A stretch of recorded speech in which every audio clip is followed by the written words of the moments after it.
Assalamualaikum warahmatullahi wabarakatuh. Terima kasih kami ucapkan kepada moderator. Sebelumnya perkenalkan, nama saya Andi Saputra, NIM 2120343 sebagai pemateri yang pertama. Adapun pembahasan yang pertama yaitu kepala sekolah sebagai manajer. Dalam mengelola tenaga kependidikan, salah satu tugas kepala sekolah adalah memelihara dan mengembangkan profesi guru. Dalam hal ini, sudah seyogyanya bagi kepala sekolah untuk memfasilitasi dan memberikan kesempatan yang luas kepada para guru dalam rangka meningkatkan profesinya.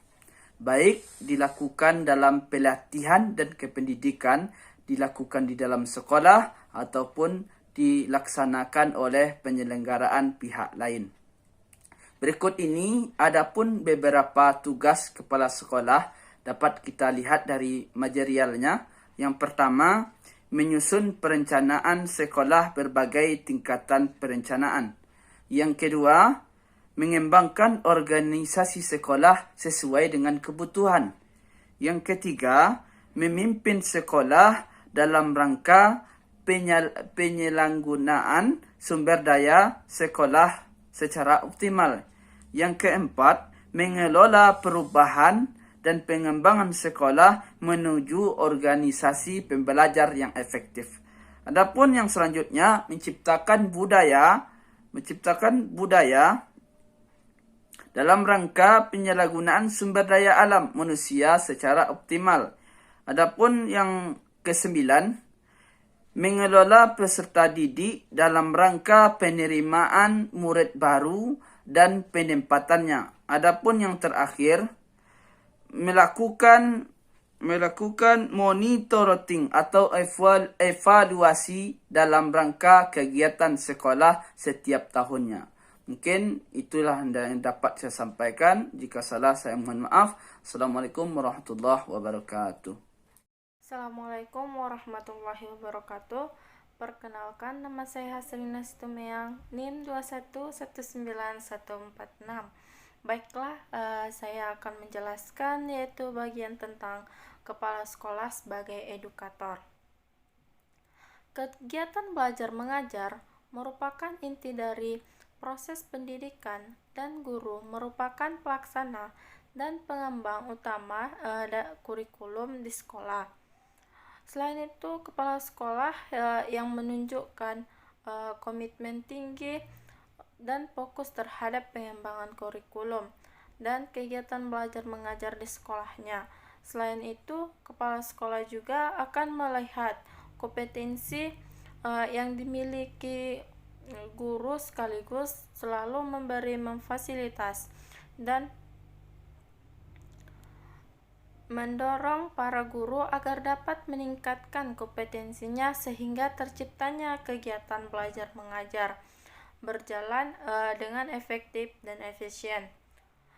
Tugas selain itu, kepala sekolah juga bertugas sebagai edukator, yaitu kepala sekolah harus mempunyai strategi yang tepat untuk meningkatkan profesionalisme tenaga kependidikan di sekolahnya.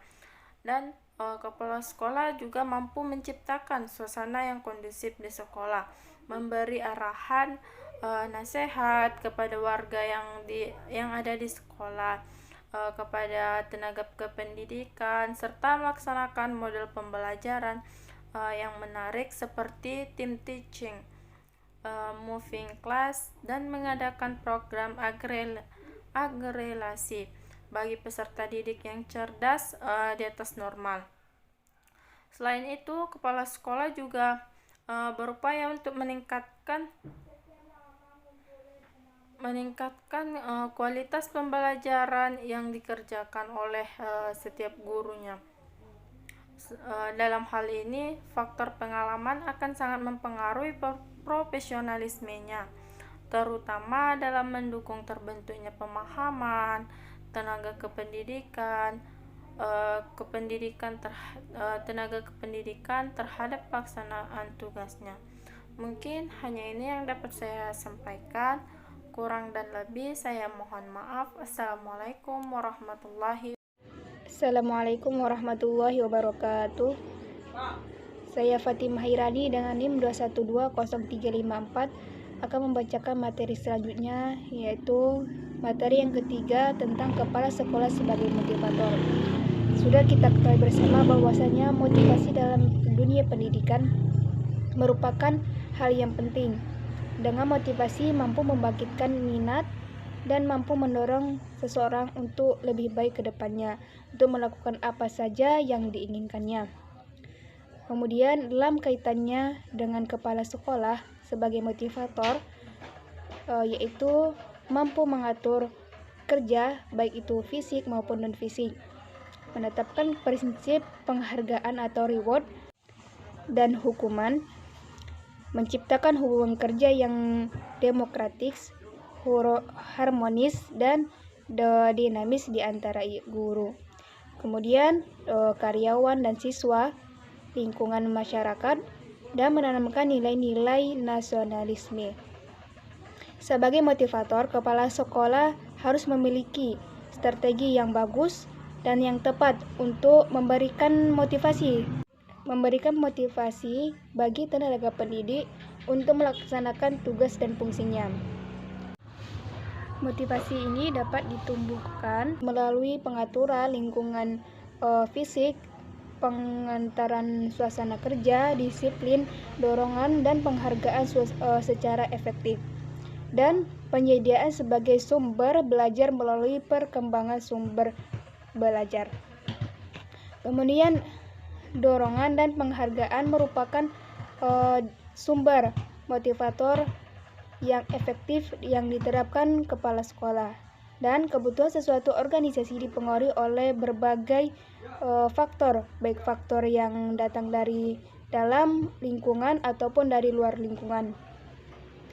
Dari berbagai faktor tersebut, motivasi merupakan salah satu faktor yang terpenting dan paling dominan, dan dapat menyelenggarakan faktor-faktor lain ke arah yang lebih efektif. Bahkan motivasi sering disamakan dengan mesin dan kemudi mobil yang berfungsi sebagai penggerak dan pengarah. Motivasi adalah suatu proses untuk merangsang, untuk memperbaiki prestasi masa lampau. Assalamualaikum warahmatullahi wabarakatuh. Perkenalkan, nama saya Rahmawita, NIM 2119160, akan melanjutkan hasil presentasi dari makalah kelompok kami, yaitu materi selanjutnya, kepala sekolah sebagai supervisor.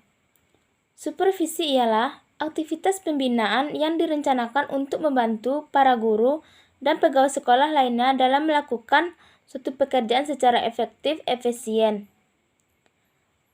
Supervisi ini yang dilaksanakan kepala sekolah sebagai bukan hanya itu. Ini dilakukan untuk mengontrol apakah segala kegiatan telah dilaksanakan sesuai dengan rencana atau program yang telah digariskan.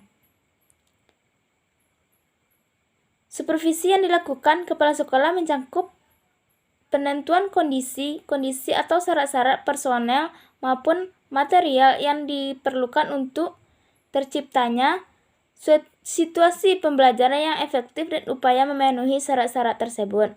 Materi selanjutnya yaitu kepala sekolah sebagai evaluator.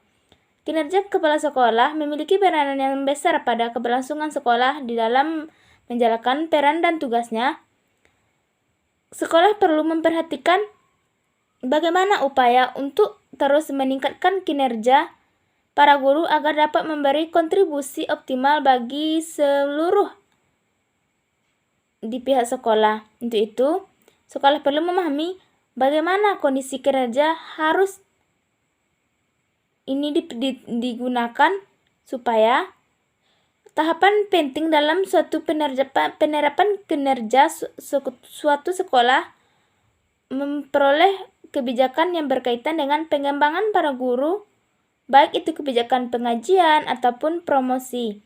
Adapun tujuan dari penilaian kinerja ini yaitu bagi kepala sekolah untuk mengetahui kondisi yang ada di kinerja guru tersebut serta bagaimana meningkatkan kinerja mereka.